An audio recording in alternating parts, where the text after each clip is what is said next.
সূরা আন-নাহল। রহমান রহিম আল্লাহ তাআলার নামে। এ বুঝি আল্লাহ তাআলার আযাবের আদেশ এসে গেল? অতএব হে কাফেররা, এর জন্য তোমরা মোটেই তাড়াহুড়ো করো না। তিনি মহিমান্বিত। এ জালেম লোকেরা তার সাথে অন্যদের যেভাবে শরীক করে, তিনি তার অনেক ঊর্ধ্বে। তিনি ওহী দিয়ে তার আদেশ বলে তার যে বান্দার উপর চান ফেরেশতাদের পাঠান, মানুষদের সতর্ক করে দাও, আমি ছাড়া দ্বিতীয় কোনো মাবুদ নেই, অতএব তোমরা আমাকেই ভয় করো। তিনি আসমান সমূহ ও জমিনকে যথাবিধি তৈরি করেছেন। তারা যাদের তার সাথে শরীক করে, তিনি তার চাইতে অনেক ঊর্ধ্বে।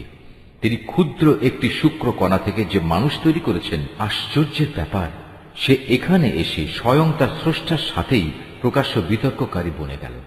তিনি চতুষ্পদ জানোয়ার পয়দা করেছেন। তোমাদের জন্য ওতে শীত বস্ত্রের উপকরণ সহ আরো অনেক ধরনের উপকার রয়েছে। সর্বোপরি তাদের কিছু অংশ তোমরা তো আহারও করে থাকো। তোমরা যখন গোধূলি লগ্নে ওদের ঘরে ফিরিয়ে আনো, আবার প্রভাতে যখন ওদের চারণভূমিতে নিয়ে যাও, তখন এর মাঝে তোমাদের জন্য নয়নাভিরাম সৌন্দর্য উপকরণ থাকে। তোমাদের পণ্য সামগ্রীর বোঝাও তারা এমন দূর দূরান্তের শহরে বন্দরে নিয়ে যায়, যেখানে প্রাণান্তকর কষ্ট ব্যথি রেখে তোমরা কোনো দিনই সেসব পণ্য নিয়ে পৌঁছতে পারতে না। অবশ্যই তোমাদের মালিক তোমাদের উপর স্নেহপরায়ণ ও পরম দয়ালু। তিনি ঘোড়া, খচ্চর ও গাধা সৃষ্টি করেছেন যাতে তোমরা আরোহণ করো। এছাড়া তাতে শোভা বর্ধনের ব্যবস্থা রয়েছে। তিনি আরো এমন অনেক ধরনের জন্তু জানোয়ার পয়দা করেছেন যার পরিমাণ ও উপযোগিতা সম্পর্কে তোমরা এখনো পর্যন্ত কিছুই জানো না। আল্লাহ তাআলার উপরে নির্ভর করে মানুষদের সরল পথ নির্দেশ করো, বিশেষ করে যেখানে অন্য পথের মধ্যে কিছু বাঁকা পথও রয়েছে। তিনি যদি চাইতেন তাহলে তিনি সবাইকেই সরল পথে পরিচালিত করতে পারতেন। তিনি আসমান থেকে তোমাদের জন্য পানি বর্ষণ করেন। তার কিছু অংশ হচ্ছে পান করার, আর কিছু অংশ এমন সেখানে তা দ্বারা গাছপালা জন্মায় যাতে তোমরা জন্তু জানোয়ারদের প্রতিপালন করো। সে পানি দ্বারা তিনি তোমাদের জন্য শস্য উৎপাদন করেন। জৈতুন, খেজুর ও আঙুর সহ সব ধরনের ফল জন্মান। অবশ্যই এর মাঝে চিন্তাশীল সম্প্রদায়ের জন্য অনেক নিদর্শন রয়েছে।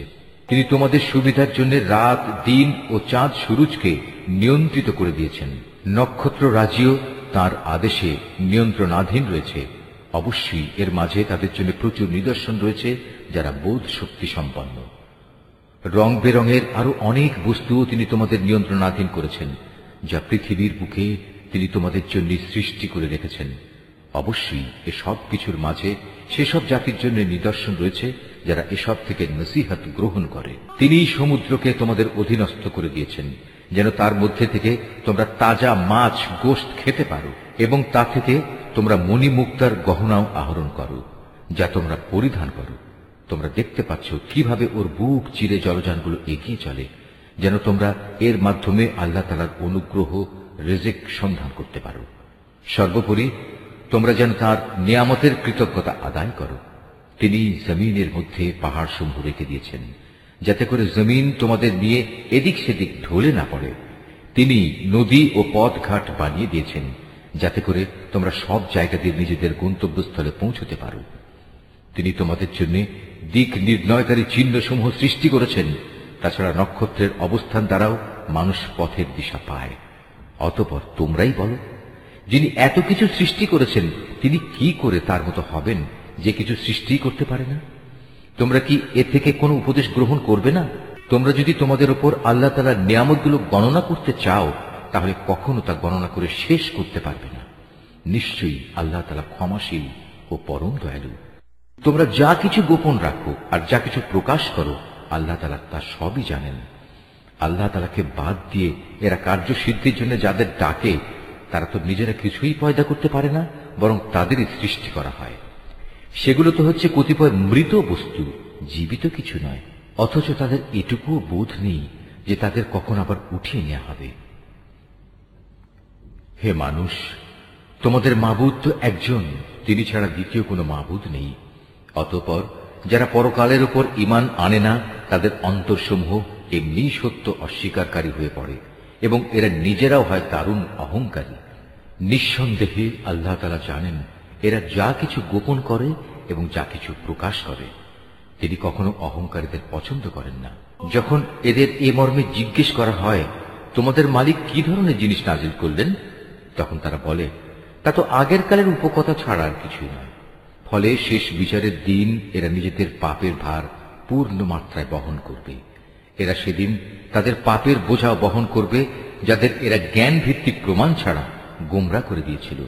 ওরা যা বহন করে চলেছে তা কত নিকৃষ্ট। এর আগেও অনেক মানুষ দ্বীনের বিরুদ্ধে চক্রান্ত করেছিল, কিন্তু আল্লাহ তাআলা তাদের পরিকল্পনার সমগ্র ইমারত তার ভিত্তিমূল থেকে নির্মূল করে দিয়েছিলেন। ফলে তাদের এই চক্রান্তরূপী ইমারতের ছাদ তাদের উপরই ধসে পড়ল, এবং তাদের উপর এমন বহু দিক থেকেই আযাব এসে আপতিত হল, যা ছিল তাদের কল্পনারও বাইরে। কিয়ামতের দিন আল্লাহ তাআলা ওদের আরো বেশি পরিমাণে লাঞ্ছিত করবেন। তিনি তাদের জিজ্ঞেস করবেন, কোথায় আমার সেসব শরীক যাদের ব্যাপারে তোমরা মানুষদের সাথে বাক বিতণ্ডা করতে? যাদের সঠিক জ্ঞান দেয়া হয়েছিল তারা সেদিন বলবে, অবশ্যই যাবতীয় অপমান, লাঞ্ছনা ও অকল্যাণ আজ কাফেরদের জন্য। এরা হচ্ছে তারা ফেরেশতারা যাদের মৃত্যু ঘটায়, তা ঘটায় এমন অবস্থায় যখন তারা নিজেদের উপর জুলুম করতে থাকে। অতঃপর তারা উপায়ান্তর না দেখে আত্মসমর্পণ করে এবং বলে, আমরা তো কোনো মন্দ কাজ করতাম না। ফেরেশতারা বলবে, হ্যাঁ, তোমরা যা কিছু করতে আল্লাহ তাআলা সে সম্পর্কে সম্যক অবহিত রয়েছেন। সুতরাং আজ জাহান্নামের দরজাসমূহ দিয়ে তোমরা আগুনে প্রবেশ করো, সেখানে তোমরা চিরদিন থাকবে। অহংকারীদের আবাসস্থল কত নিকৃষ্ট। অপরদিকে পরহেজগার ব্যক্তিদের বলা হবে, তোমাদের মালিক তোমাদের জন্য কি নাজিল করেছেন? তারা বলবে, হ্যাঁ, এ হচ্ছে মহাকল্যাণ। যারা নেক কাজ করে তাদের জন্য এই দুনিয়ায়ও কল্যাণ রয়েছে, আর পরকালের ঘর তো হচ্ছে আরো উৎকৃষ্ট কল্যাণ। পরহেজগার ব্যক্তিদের এ আবাস কত সুন্দর। চিরস্থায়ী এক জান্নাত, যাতে তারা প্রবেশ করবে, যার পাদদেশে ঝর্ণাধারা প্রবাহিত হবে। উপরন্তু সেখানে তারা যা কিছুই কামনা করবে তাই তাদের জন্য সরবরাহের ব্যবস্থা থাকবে। এভাবেই আল্লাহ তাআলা পরহেজগার ব্যক্তিদের তাদের নেক কাজের প্রতিফল দান করবেন। এরা হচ্ছে তারা ফেরেশতারা যাদের পবিত্র অবস্থায় মৃত্যু ঘটাবে। তারা তাদের উদ্দেশ্যে বলবে, তোমাদের উপর শান্তি বর্ষিত হোক। দুনিয়ায় তোমরা যে আমল করতে তারই কারণে আজ তোমরা জান্নাতে প্রবেশ করো। হে নবী, তুমি কি মনে করো ওরা শুধু এজন্যই অপেক্ষা করছে যে তাদের কাছে একদিন ফেরেশতা নাজিল হবে, কিংবা তোমার মালিকের পক্ষ থেকে কোনো আযাবের হুকুম আসবে? এদের আগে যারা এসেছিল তারা এমনটিই করেছে। এদের উপর আযাব পাঠিয়ে আল্লাহ তাআলা কোনো জুলুম করেননি, বরং তারা নিজেরাই নিজেদের উপর জুলুম করেছে। পরিশেষে তাদের উপর তাদের মন্দ কাজের শাস্তি আপতিত হল।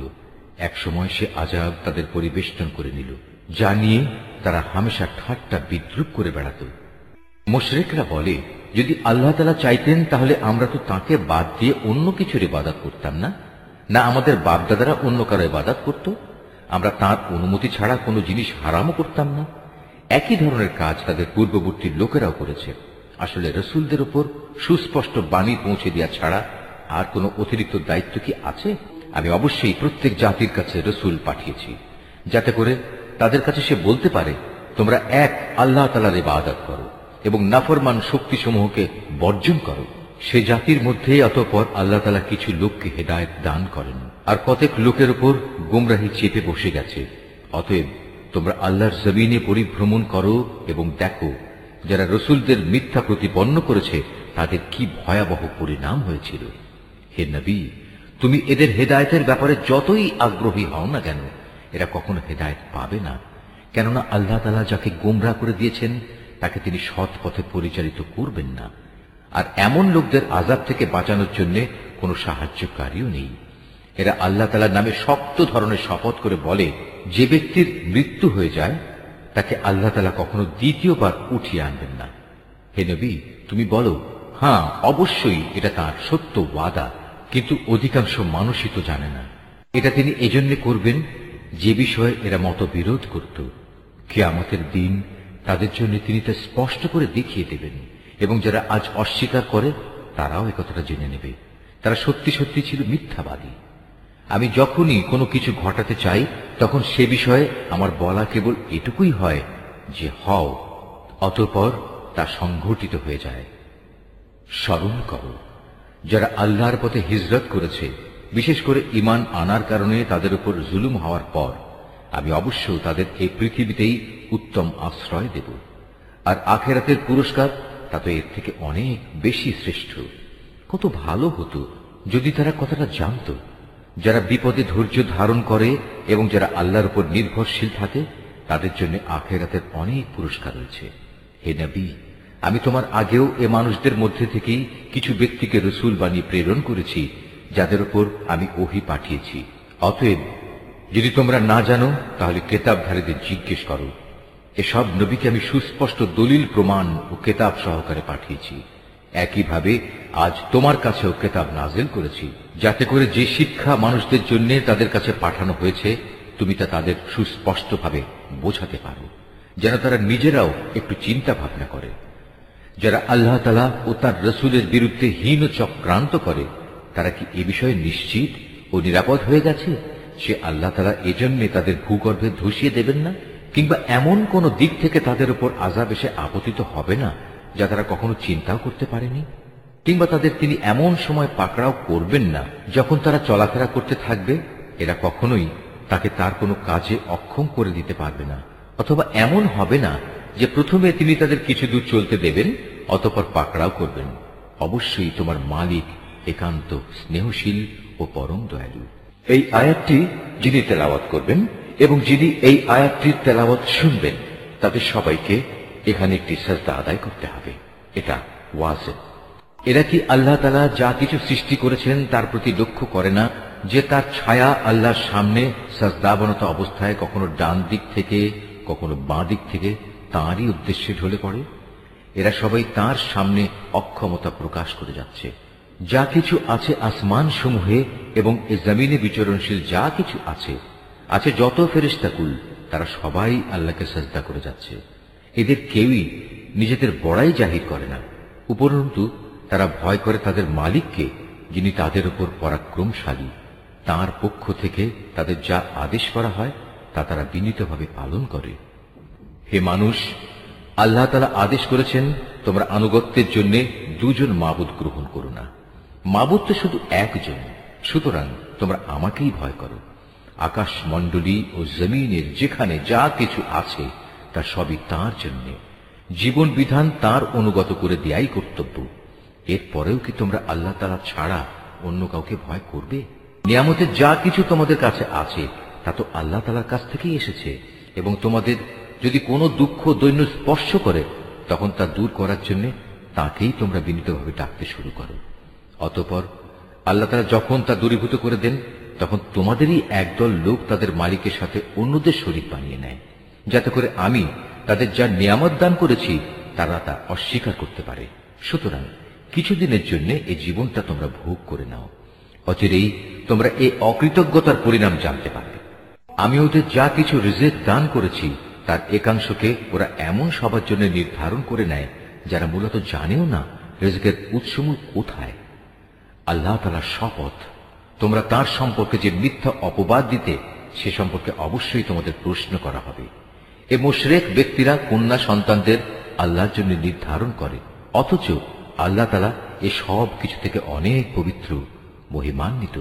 ওরা নিজেদের জন্য তাই কামনা করে যা তারা পছন্দ করে, অথচ যখন এদের কাউকে কন্যা জন্ম হওয়ার সুখবর দেয়া হয় তখন দুঃখে ব্যথায় তার মুখ কালো হয়ে যায় এবং সে অসহনীয় মনস্তাপে ক্লিষ্ট হয়। যে বিষয়ে তাকে সুসংবাদ দেয়া হয়েছিল তার মনের কষ্টের কারণে সে তার জাতির লোকদের কাছ থেকে আত্মগোপন করে থাকতে চায়। ভাবতে থাকে, সে কি এ সদ্য প্রসূত কন্যা সন্তানকে অপমানের সাথে রাখবে না তাকে মাটিতে পুঁতে ফেলবে। ভালোভাবে শুনে রাখো, আসলে কন্যা সন্তান সম্পর্কে ওরা যা সিদ্ধান্ত করে তা অতি নিকৃষ্ট। বস্তুত যারা আখিরাত দিবসের উপর ঈমান আনে না তাদের জন্য এ ধরনের নিকৃষ্ট পরিণামই রয়েছে। আর আল্লাহ তাআলার জন্যই সর্বশ্রেষ্ঠ পরিণাম, তিনি মহাপরাক্রমশালী ও প্রবল প্রজ্ঞাময়। আল্লাহ তাআলা মানুষদের তাদের নাফরমানির জন্য যদি সাথে সাথেই পাকড়াও করতেন তাহলে এই জমিনের বুকে কোনো একটি বিচরণশীল জীবকেই তিনি ছেড়ে দিতেন না, কিন্তু আল্লাহ তাআলা তাদের এক বিশেষ সময়সীমা পর্যন্ত অবকাশ দেন। অতঃপর যখন অবকাশের সে সময় তাদের সামনে এসে হাজির হয় তখন তারা যেমন মুহূর্তকালও বিলম্ব করতে পারে না, তেমন তাকে তারা একটুখানি এগিয়েও আনতে পারে না। এরা আল্লাহ তাআলার জন্য সে বিষয়টি প্রস্তাব করে যা স্বয়ং তারা নিজেদের জন্য পছন্দ করে না। তাদের জিহ্বা তাদের জন্য মিথ্যা কথা বলে যে পরকালে তাদের জন্য সব কল্যাণ রয়েছে, অথচ তাদের জন্য সেখানে থাকবে জাহান্নামের আগুন এবং তারাই সেখানে সবার আগে নিক্ষিপ্ত হবে।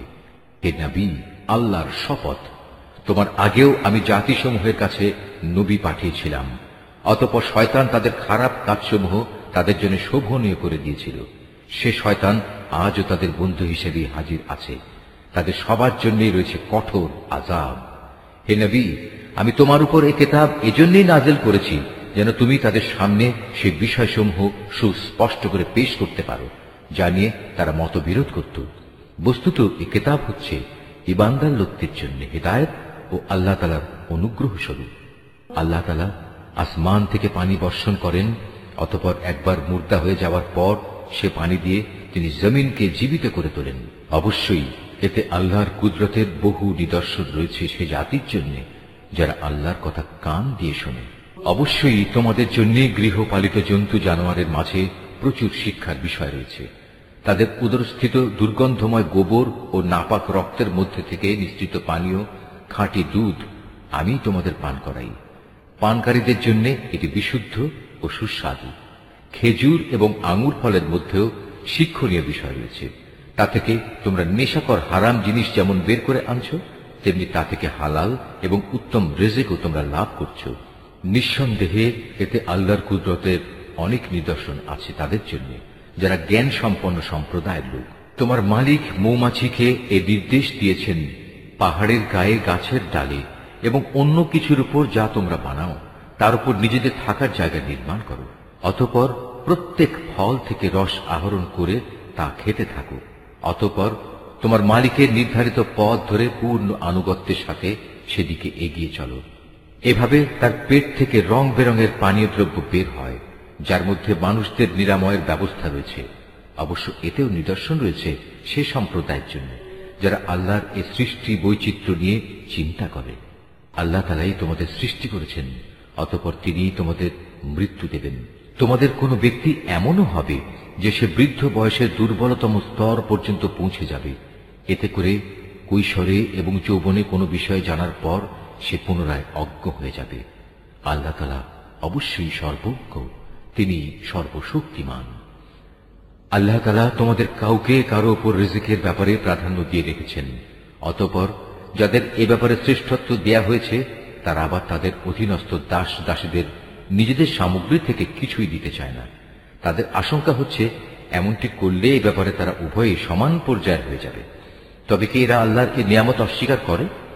আল্লাহ তাআলাই তোমাদের মধ্যে থেকে তোমাদের জোড় পয়দা করেছেন এবং তোমাদের এই যুগল দম্পতি থেকে তিনি তোমাদের পুত্র পৌত্রাদি সৃষ্টি করেছেন এবং তিনি তোমাদের উত্তম রিজিক দান করেছেন।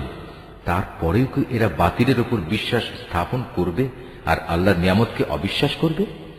এবং এরা কি আল্লাহ তাআলাকে বাদ দিয়ে তাদের বানানো মাবুদের গোলামি করবে যাদের আকাশ মণ্ডলী ও জমিনের কোথাও থেকে কোন প্রকার রিজিক সরবরাহ করার কোনো ক্ষমতা নেই? সুতরাং হে মানুষ, তোমরা আল্লাহ তাআলার কোনো সদৃশ্য দাঁড় করিও না। অবশ্যই আল্লাহ তাআলা সব কিছু জানেন, তোমরা কিছুই জানো না। আল্লাহ তাআলা এখানে অপরের অধিকারভুক্ত একটি দাসের উদাহরণ দিচ্ছেন যে নিজে থেকে কোনো কিছু করার ক্ষমতা রাখে না। উদাহরণ দিচ্ছেন এমন ব্যক্তির সাথে যাকে আমি আমার পক্ষ থেকে উত্তম রিজিক দান করেছি এবং সে তা থেকে গোপনে ও প্রকাশ্যে ব্যয় করে চলেছে। তোমরা কি মনে করো এরা উভয় সমান? না, কখনো নয়। সমস্ত প্রশংসা আল্লাহ তাআলার জন্য, কিন্তু এদের অধিকাংশ মানুষই কিছু জানে না। আল্লাহ তাআলা আরো দুজন মানুষের উদাহরণ দিচ্ছেন। তাদের একজন হচ্ছে মূক, সে কোনো কিছুই নিজে থেকে করতে বা বলতে পারে না। সে সবসময় নিজের মনিবের ওপর বোঝা হয়ে থাকে। যেখানেই তাকে সে পাঠায় না কেন সে কোনো ভালো কিছু নিয়ে আসতে পারে না। এই অক্ষম ব্যক্তিটি কি সমান হতে পারে সে ব্যক্তি যে নিজে মুক্ত নয়, বরং সে অন্য মানুষদের ন্যায় কাজের আদেশ দিতে সক্ষম? সর্বোপরি যে ব্যক্তি সহজ সরল পথের উপর আছে। আসমান সমূহ ও জমিনে যাবতীয় অদৃশ্য জ্ঞান একমাত্র আল্লাহর জন্যই নির্দিষ্ট রয়েছে। কিয়ামত অনুষ্ঠানের ব্যাপার তো তার কাছে চোখের পলকের ন্যায়, বরং তার চাইতেও নিকটবর্তী। আল্লাহ তাআলা অবশ্যই সর্ববিষয়ের উপর শক্তিমান।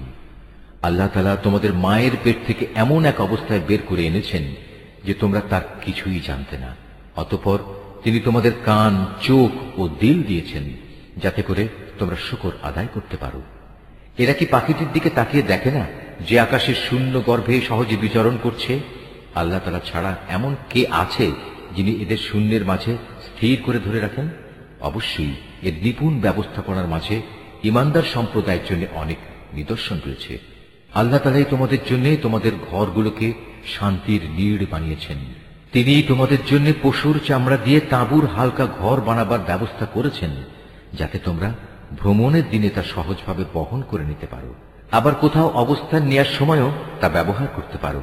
ওদের পশম, ওদের লোম, ওদের কেশ থেকে তিনি একটি নির্দিষ্ট মেয়াদের জন্য তোমাদের অনেক ব্যবহার উপযোগী সামগ্রী বানাবার ব্যবস্থা করে দিয়েছেন। আল্লাহ তাআলা যা কিছু সৃষ্টি করেছেন তা থেকে তিনি তোমাদের জন্য ছায়ার ব্যবস্থা করে দিয়েছেন। তিনি তোমাদের জন্য পাহাড়ের মাঝে আশ্রয়ের ব্যবস্থা করেছেন। তিনি আরো ব্যবস্থা করেছেন তোমাদের জন্য পরিধেয় বস্ত্রে, যা তোমাদের প্রচন্ড তাপ থেকে রক্ষা করে। আরো ব্যবস্থা করেছেন এমন পরিধেয় সমূহের যা তোমাদেরকে তোমাদের সমস্যা সংকট থেকে বাঁচিয়ে রাখে। এভাবেই তিনি তোমাদের উপর তার নিয়ামত সমূহ পূর্ণ করে দেন যাতে করে তোমরা তার অনুগত বান্দা হতে পারো। যদি তারা সত্য থেকে মুখ ফিরিয়ে নেয় তবে তুমি জেনে রেখো তাদের কাছে সুস্পষ্ট বক্তব্য পৌঁছে দেওয়া ছাড়া তোমার আর কোনোই দায়িত্ব নেই।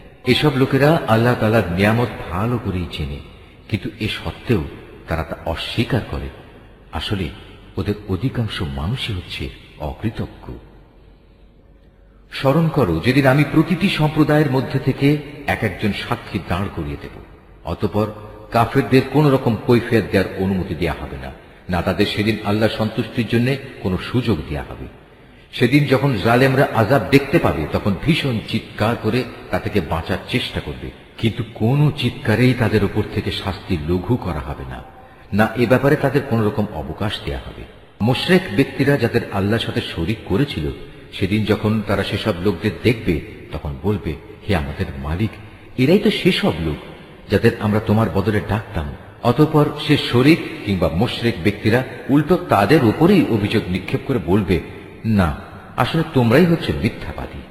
তখন এ মুশরিক ব্যক্তিরা আল্লাহর কাছে আত্মসমর্পণ করবে। যা কিছু কথা তারা উদ্ভাবন করত সেদিন তা নিষ্ফল হয়ে যাবে। যারা কুফরি করেছে এবং অন্য মানুষদেরও আল্লাহর পথ থেকে বাধা দিয়েছে, আমি সেদিন তাদের আযাবের উপর আযাব বৃদ্ধি করব। এটা হচ্ছে তাদের সেই অশান্তি ও ফাসাদের শাস্তি যা তারা দুনিয়ায় করে এসেছে। সেদিনের কথা স্মরণ করো যেদিন আমি প্রত্যেক সম্প্রদায়ের মধ্যে স্বয়ং তাদেরই মধ্যে থেকে তাদের উপর একজন সাক্ষী উত্থিত করব, এবং এ লোকদের উপর আমি তোমাকেও সাক্ষী রূপে নিয়ে আসব। আমি তোমার উপর কেতাব নাজিল করেছি। মুসলমানদের জন্য এই কেতাব হচ্ছে দিন সম্পর্কিত সব কিছুর ব্যাখ্যা, আল্লাহর হিদায়াত ও মুসলমানদের জন্য জান্নাতের সুসংবাদ স্বরূপ। অবশ্যই আল্লাহ তাআলা ন্যায় পরায়ণতা, সদাচরণ ও আত্মীয় স্বজনকে দান করার নির্দেশ দেন, এবং তিনি অশ্লীলতা, অসৎ কাজকর্ম ও সীমা লঙ্ঘনজনিত সব কাজ থেকে নিষেধ করেন। তিনি তোমাদের এগুলো মেনে চলার উপদেশ দেন যাতে করে তোমরা এ থেকে শিক্ষা গ্রহণ করতে পারো। যখন তোমরা নিজেদের মধ্যে আল্লাহর নামে কোনো অঙ্গীকার করো তখন তা পূর্ণ করো, এবং একবার এ শপথকে পাকাপোক্ত করে নেওয়ার পর তা ভঙ্গ করো না, কেননা এ শপথের জন্য তোমরা আল্লাহকে সাক্ষী করেছ। অবশ্যই আল্লাহ তাআলা জানেন তোমরা কখন কোথায় কি করো। তোমরা কখনো সেই নারীর মতো হয়েও না যে অনেক পরিশ্রম করে নিজের জন্য কিছু সুতা কাটল, কিন্তু পরে তা নিজেই টুকরো টুকরো করে ছিঁড়ে ফেলল। তোমরা তো তোমাদের পারস্পরিক ব্যাপারে নিজেদের শপথগুলো ধোঁকা ও প্রবঞ্চনার উদ্দেশ্যে ব্যবহার করো, যাতে করে তোমাদের একদল আরেক দল থেকে অগ্রগামী হয়ে যেতে পারে। আসলে আল্লাহ তাআলা এই বিষয়টি দিয়ে তোমাদের পরীক্ষা নেন মাত্র। তাছাড়া তোমরা যেসব বিষয়ে মতবিরোধ করছো, কিয়ামতের দিন অবশ্যই তিনি তা সবার সামনে প্রকাশ করে দেবেন। আল্লাহ তাআলা যদি চাইতেন তাহলে তোমাদের সবাইকে এক জাতি বানিয়ে দিতে পারতেন। তিনি যাকে ইচ্ছা তাকে বিভ্রান্ত করেন, আবার যাকে ইচ্ছা তাকে সৎ পথে পরিচালিত করেন। তোমরা কি করতে সে সম্পর্কে তোমাদের অবশ্যই প্রশ্ন করা হবে। তোমরা তোমাদের শপথগুলো পরস্পরকে প্রবঞ্চনা করার উদ্দেশ্যে ব্যবহার করো না। এমন করলে মানুষের পা একবার স্থির হওয়ার পর পুনরায় পিছলে পড়ে যাবে, এবং আল্লাহর পথ থেকে মানুষদের বাধা দেওয়ার কারণে এ দুনিয়ায়ও তোমাদের শাস্তির স্বাদ গ্রহণ করতে হবে এবং আখেরাতেও তোমাদের জন্য থাকবে কঠোর আযাব। তোমরা আল্লাহর নামে অঙ্গীকারকে দুনিয়ার সামান্য স্বার্থের বিনিময়ে বিক্রি করে দিও না। সততা ও বিশ্বস্ততার পুরস্কার যা আল্লাহর কাছে আছে তা তোমাদের জন্য অনেক উত্তম। যদি তোমরা জানতে, যা কিছু সহায় সম্পদ তোমাদের কাছে আছে তা একদিন নিঃশেষ হয়ে যাবে। অপরদিকে আল্লাহর কাছে এর যা বিনিময় আছে তা হামেশাই বাকি থাকবে। সে আশায় যারা ধৈর্য ধারণ করেছে এবং ভালো কাজ করেছে, নিশ্চয়ই আল্লাহ তাআলা তাদের সেসব কর্মের শ্রেষ্ঠ পুরস্কার দেবেন। তোমাদের পুরুষ কিংবা নারীর মধ্যে যে ব্যক্তি কোনো নেক কাজ করবে এমতাবস্থায় যে সে হবে যথার্থ মোমেন, তাহলে অবশ্যই তাকে আমি দুনিয়ার বুকে পবিত্র জীবন যাপন করাবো এবং আখিরাতের জীবনেও তাদের দুনিয়ার জীবনের কার্যক্রমের অবশ্যই উত্তম বিনিময় দান করব। অতঃপর তোমরা যখন কোরআন পড়তে শুরু করবে তখন বিতাড়িত শয়তানের ওয়াসওয়াসা থেকে আল্লাহর কাছে আশ্রয় চাও।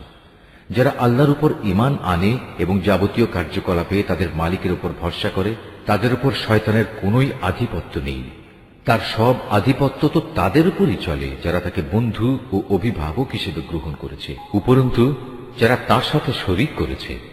হে নবী, আমি যখন এক আয়াত পরিবর্তন করে তার জায়গায় আরেক আয়াত নাজিল করি, অথচ আল্লাহ তাআলা যা কিছু নাজিল করেন তা তিনি ভালো করেই জানেন, তখন তারা বলে, তুমি তো এগুলো এমনিই নিজ থেকে বানিয়ে দিচ্ছ।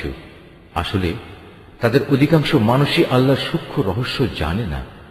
তুমি তাদের বলো, হ্যাঁ, এ কোরআনকে জিবরাইল ফেরেশতা তোমার মালিকের কাছ থেকে ঠিকভাবেই নাজিল করেছে, যাতে করে যারা আল্লাহর উপর ঈমান এনেছে তাদের তিনি সুদৃঢ় ভিত্তির উপর প্রতিষ্ঠিত করতে পারেন। সর্বোপরি এটা যেন হয় অনুগত বান্দাদের পথ নির্দেশ ও জান্নাতের সুসংবাদবাহী। নবী, আমি ভালো করে জানি এরা তোমার ব্যাপারে কি বলে। এরা বলে, এ কোরআন তো একজন মানুষ এসে এ ব্যক্তিকে পড়িয়ে দিয়ে যায়, অথচ যে ব্যক্তিটির দিকে এরা ইঙ্গিত করে তার ভাষা আরবি নয়, আর এ কোরআন হচ্ছে সুস্পষ্ট আরবি ভাষা। আসল কথা হচ্ছে, যারা আল্লাহর আয়াত সমূহে বিশ্বাস করে না, আল্লাহ তাআলাও তাদের সঠিক পথে পরিচালিত করেন না, আর তাদের জন্যই মর্মান্তিক আযাব রয়েছে। নিজের পক্ষ থেকে কথা বানানো কখনো নবীর কাজ হতে পারে না, বরং এটা হচ্ছে তাদের কাজ যারা আল্লাহর আয়াতের উপর ঈমান আনে না। আসলে এরাই হচ্ছে মিথ্যাবাদী। যে ব্যক্তি একবার ঈমান আনার পর কুফরি করে, যদি তাকে কুফরি বাক্য উচ্চারণ করতে বাধ্য করা হয় অথচ তার অন্তর ঈমানের উপরই সন্তুষ্ট থাকে, তাহলে আল্লাহ তাআলা তা হয়তো মাফ করে দেবেন।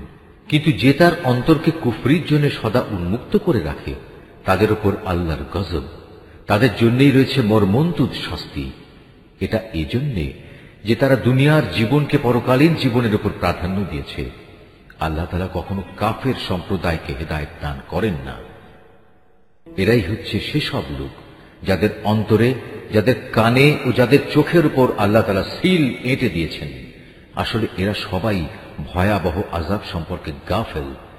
নিশ্চয়ই ওরা পরলোকে ভীষণ ক্ষতিগ্রস্ত হবে।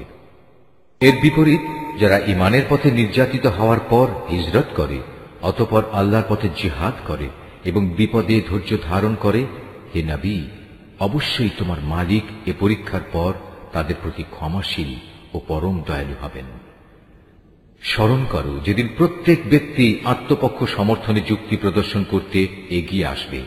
প্রত্যেক ব্যক্তিকেই কানাকড়ি হিসাব করে তার কৃতকর্মের প্রতিফল আদায় করে দেয়া হবে এবং তাদের কারো উপর কোন রকম অবিচার করা হবে না। আল্লাহ তাআলা এমন একটি জনপদের উদাহরণ তোমাদের সামনে উপস্থাপন করছেন যা ছিল নিরাপদ ও নিশ্চিন্ত। সেখানে চারদিক থেকে তাদের কাছে প্রচুর পরিমাণ রিজিক আসত। অতঃপর এক পর্যায়ে তারা আল্লাহর নিয়ামত অস্বীকার করল। ফলে তারা যে আচরণ করে বেড়াত তার শাস্তি হিসেবে আল্লাহ তাআলা তাদের ক্ষুধা ও ভীতির পোশাক পরিয়ে তাদের শাস্তি দিলেন। অবশ্যই তাদের কাছে তাদেরই মধ্যে থেকে একজন রাসূল এসেছিল, কিন্তু তারা তাকে অস্বীকার করল। পরিশেষে আল্লাহর আযাব তাদের জুলুম করা অবস্থায় পাকড়াও করল। আল্লাহ তাআলা তোমাদের জন্য যা কিছু পবিত্র ও হালাল রিজিক দিয়েছেন তোমরা তা আহার করো। যদি তোমরা সত্যি একান্তভাবে তাঁরই গোলামি করো, তাহলে এজন্যে আল্লাহ তাআলার নিয়ামতের কৃতজ্ঞতা জ্ঞাপন করো। তোমাদের জিহ্বা আল্লাহ তাআলার উপর মিথ্যা আরোপ করে বলেই কখনো একথা বলো না যে এটা হালাল ও এটা হারাম। জেনে রেখো, যারাই আল্লাহর উপর মিথ্যা আরোপ করো তারা কখনোই সাফল্য লাভ করতে পারবে না। তাদের জন্য এটা পার্থিব জীবনের সামান্য কিছু সামগ্রী মাত্র। পরকালে তাদের জন্য রয়েছে কঠোর আযাব। হে নবী, ইহুদীদের ওপর আমি সেসব কিছু হারাম করেছি যা ইতিপূর্বে আমি তোমার কাছে বর্ণনা করেছি। এগুলো হারাম করে আমি তাদের উপর কোনো অবিচার করিনি, বরং তারা আমার আদেশ না মেনে নিজেরাই নিজেদের উপর অবিচার করেছে। অতঃপর অবশ্যই তোমার মালিক তাদের ওপর দয়া করেছেন যারা অজ্ঞতাবশত কোনো গুনাহের কাজ করল, অতঃপর অন্যায় বুঝতে পেরে তওবা করল এবং তওবার পর নিজেদের সংশোধনও করে নিল। হে নবী, তোমার মালিক অবশ্যই এরপর তাদের জন্য হবেন ক্ষমাশীল ও পরম দয়ালু। নিশ্চয়ই ইব্রাহিম ছিল একটি উম্মতের সমমর্যাদাবান। সে ছিল আল্লাহর একান্ত অনুগত ও একনিষ্ঠ বান্দা। সে কখনো মুশরিকদের অন্তর্ভুক্ত ছিল না। সে ছিল আল্লাহ তাআলার নিয়ামতের প্রতি কৃতজ্ঞ। আল্লাহ তাআলা তাকে নবুয়তের জন্য বাছাই করেছেন এবং তাকে তিনি সরল পথে পরিচালিত করেছেন। আমি তাকে দুনিয়াতেও প্রচুর কল্যাণ দান করেছি, আর পরকালেও সে নিঃসন্দেহে নেক মানুষদের অন্তর্ভুক্ত হবে। অতঃপর হে নবী, আমি তোমার উপর ওহী পাঠালাম যে তুমি একনিষ্ঠভাবে ইব্রাহিমের মিল্লাত অনুসরণ করো, আর সে কখনো মুশরিকদের দলভুক্ত ছিল না। শনিবার পালন করা তো কেবল তাদের জন্যই বাধ্যতামূলক করা হয়েছিল যারা এ বিষয়টি নিয়ে অযথা মতবিরোধ করেছে। অবশ্যই তোমার মালিক কিয়ামতের দিন তাদের মাঝে সেসব বিষয়ে মীমাংসা করে দেবেন, যেসব বিষয়ে সেখানে তারা মতবিরোধ করত। হে নবী, তুমি তোমার মালিকের পথে মানুষদের প্রজ্ঞা ও সদুপদেশ দ্বারা আহ্বান করো। কখনো তর্কে যেতে হলে তুমি এমন এক পদ্ধতিতে যুক্তিতর্ক করো যা সব চাইতে উৎকৃষ্ট পন্থা। তোমার মালিক এটা ভালো করেই জানেন কে তার পথ থেকে বিপদগামী হয়ে গেছে, আবার যে ব্যক্তি হেদায়েতের পথে রয়েছে তিনি তার সম্পর্কেও সবিশেষ অবহিত আছেন। যদি তোমরা কাউকে শাস্তি দাও তাহলে ঠিক ততটুকু শাস্তি দেবে যতটুকু অন্যায় তোমাদের সাথে করা হয়েছে। অবশ্য যদি তোমরা ধৈর্য ধারণ করো তাহলে জেনে রেখো ধৈর্যশীলদের জন্য তাই হচ্ছে উত্তম। হে নবী, তুমি নির্যাতন নিপীড়নে ধৈর্য ধারণ করো। তোমার ধৈর্য সম্ভব হবে শুধু আল্লাহ তাআলার সাহায্য দিয়েই। এদের আচরণের উপর দুঃখ করো না। এরা যেসব ষড়যন্ত্র করে চলেছে তাতে তুমি মনক্ষুণ্ণ হও না। অবশ্যই আল্লাহ তাআলা তাদের সাথে রয়েছেন যারা জীবনের সর্বত্র আল্লাহ তাআলাকে ভয় করে চলে। সর্বোপরি তারা হবে সৎ কর্মশীল।